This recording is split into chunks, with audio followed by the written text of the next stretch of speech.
Job here. On this channel, you already know it, I invest 100% of my income and live out of my Robinhood brokerage account. I also have the aggressive goal to retire by 40 years old.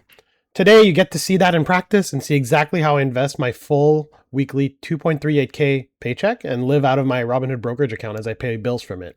Step by step, you'll see exactly how I build my monthly cash flow that'll eventually exceed my monthly expenses and replace my full salary. I'm truly paying myself first in the very real sense of the word. As always, you'll get radical transparency on my channel. I share my real numbers and you see exactly how much skin I have in the game with any given position, with no paywall to pay to see it. You can follow along my portfolio by checking the free Snowball portfolio link in the description below. If you appreciate all the transparency, make sure to give a like and subscribe. As usual, just a quick disclaimer, this video is for entertainment and education purposes only. I'm not a financial advisor and nothing here should be taken as financial investment or tax advice. I'm simply sharing my personal investing journey and documenting my own results. Make sure to do your own research and read this disclaimer properly. As far as the weekly flow chart, you can kind of see it here on screen. I'm not going to go over it just because I have a video for it that I'll link above, but also you're actually just going to see this full flow chart in practice today. So it'll just be nice to run through it live. So let's just dive right in. So if we pop over to Robinhood, we see that we have a little bit of a red day today. You can see this is my live portfolio with all my positions.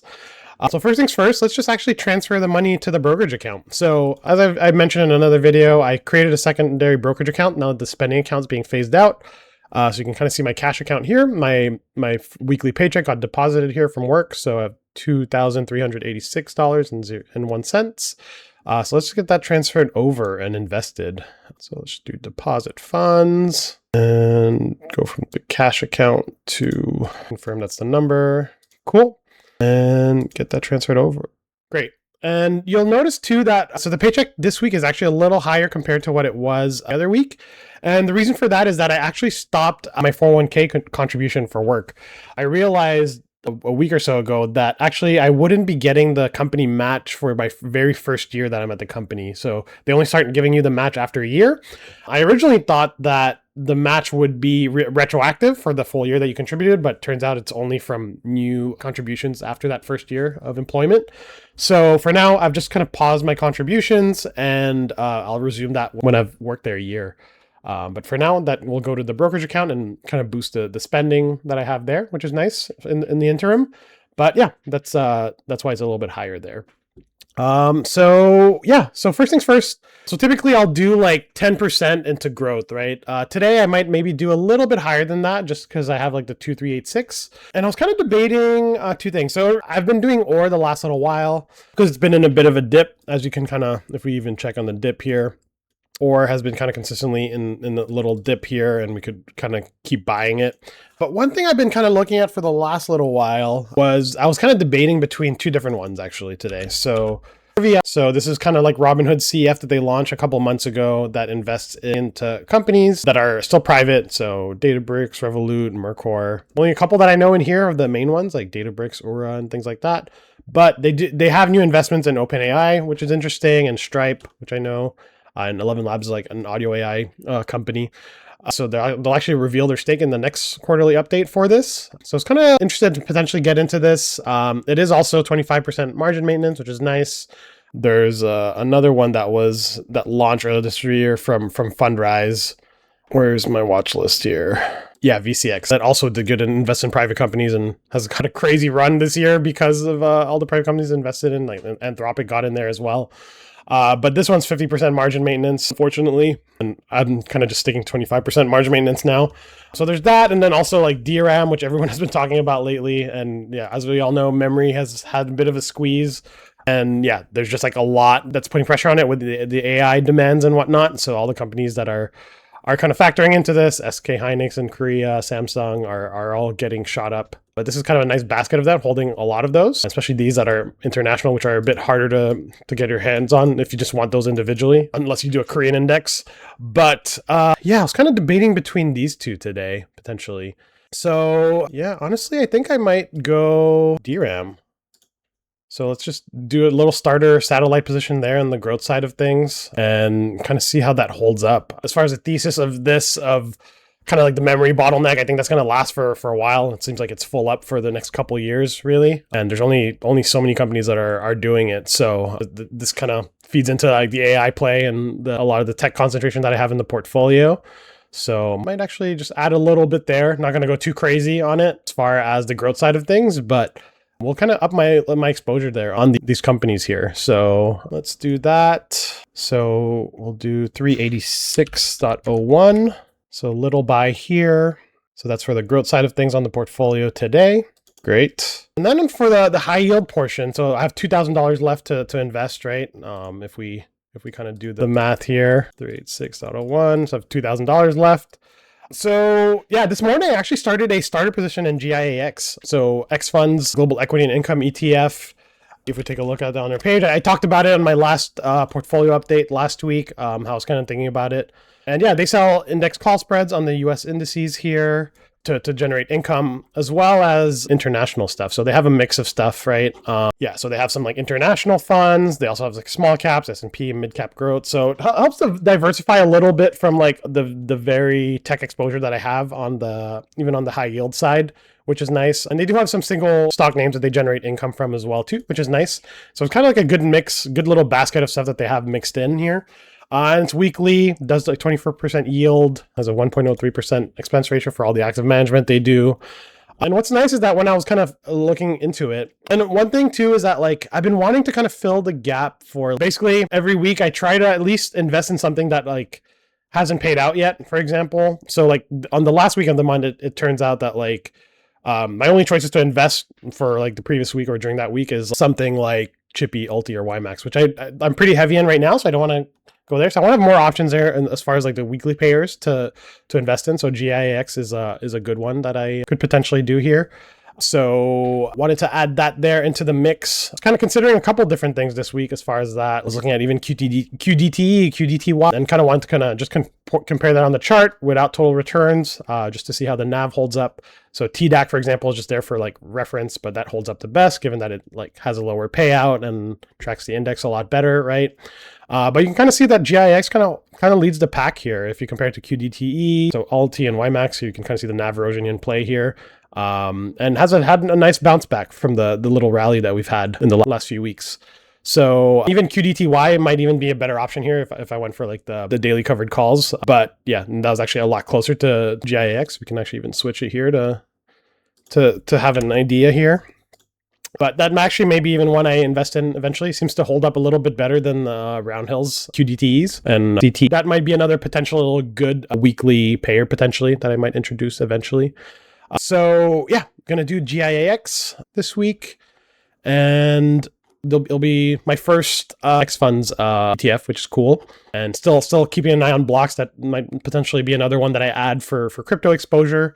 I'm still kind of underweight on my crypto stuff. Like I said, I try to keep it under 5% and under. So I still have a little bit that I could add there.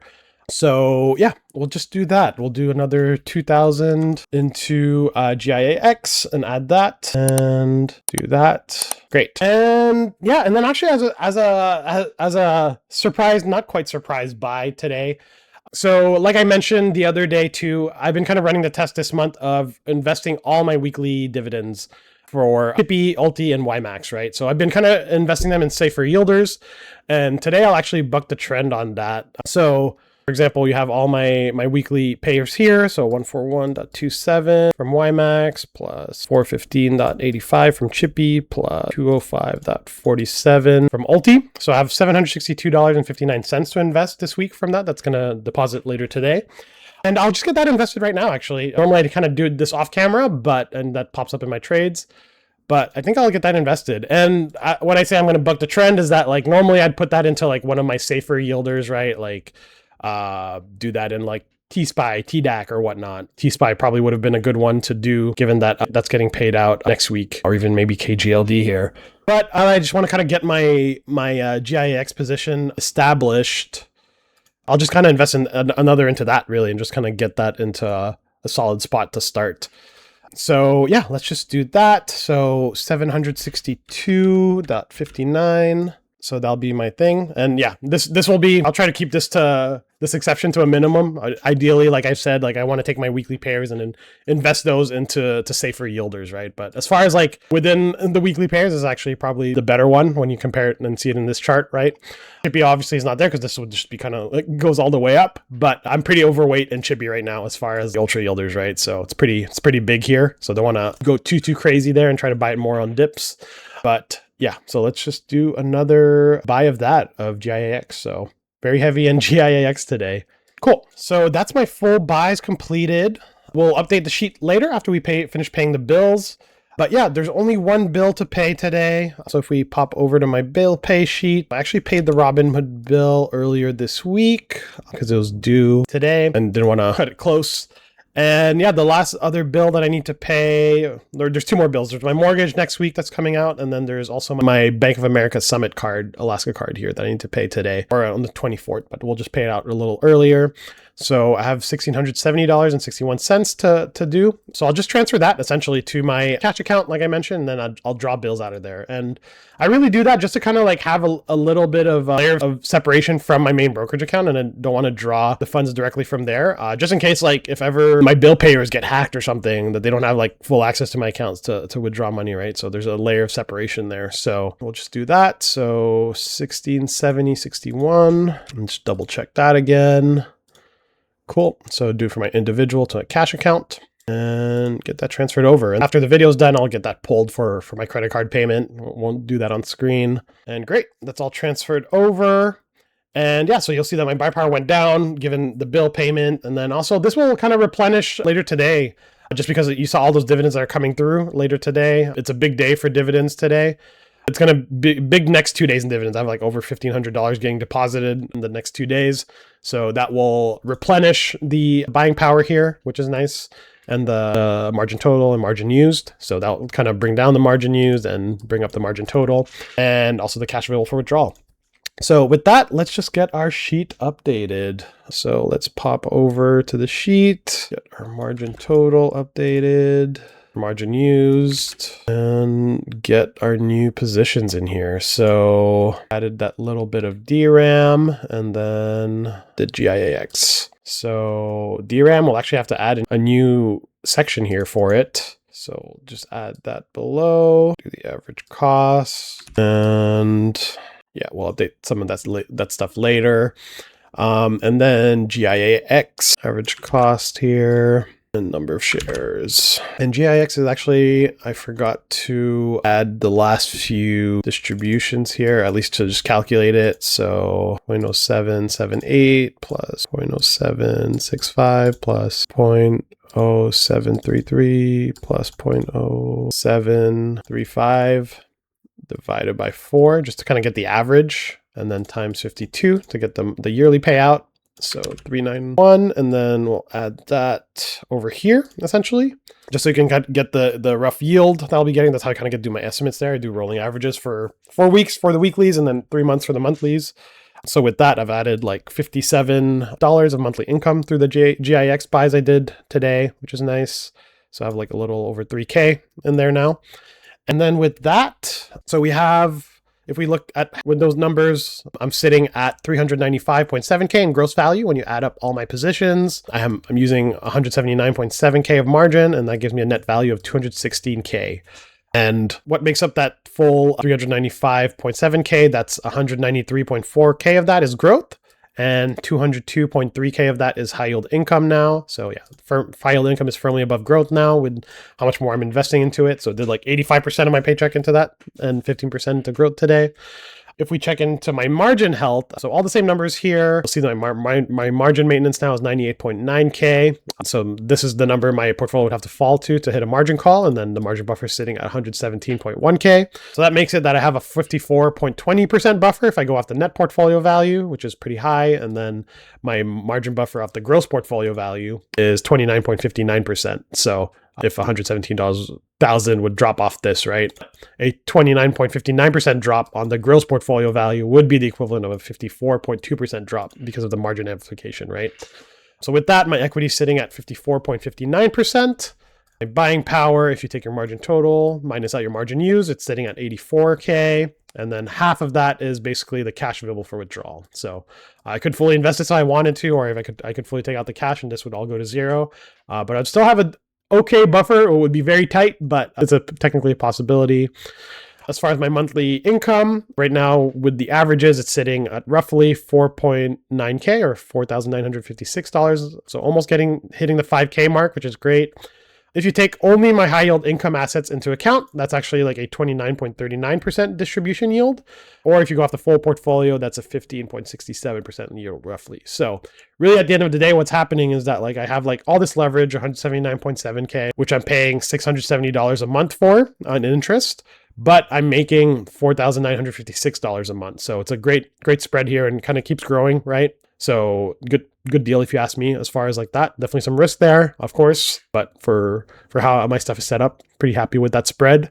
And yeah, and that's all the numbers after the full investment. So really you just saw practically how I invest 100% of my income, whether that's stuff from dividends, from my paycheck. I had like my starting position in GIAX this morning was started from like monitors that I sold from my old job for $250 yesterday. So that's what got that position started today. So yeah, any income that I make, cash back, anything, just all goes to portfolio. Nothing gets wasted. Nothing gets used to pay bills. Anything that pays bills is really just margin loans taken against the portfolio, just so I can just keep building up my gross value, never interrupting compounding and just letting it run, right? And that's that. As usual, if you want to support the channel, the best way is to check the description below. You'll see all the links that you might be interested in. You get my free Snowball portfolio link, my free portfolio spreadsheet tracker with an option to tip, the free Discord server with the whole community where you'll get the heads up about all my buys and have a community of like-minded investors, my free Blossom social profile where you can kind of see my portfolio that way as well too. And then if you want to support the channel monetarily, there's Patreon and the YouTube membership. Patreon, there's also the free version just to watch the videos like on YouTube, but a little monthly tip option there if you're interested. And yeah, that's the video. I'll catch you in the next one on Sunday for the portfolio update. But other than that, if you appreciate the transparency and want to keep seeing more of this, please give a like and subscribe and hit the bell notification to be notified about future videos. I'll catch you in the next one. Peace.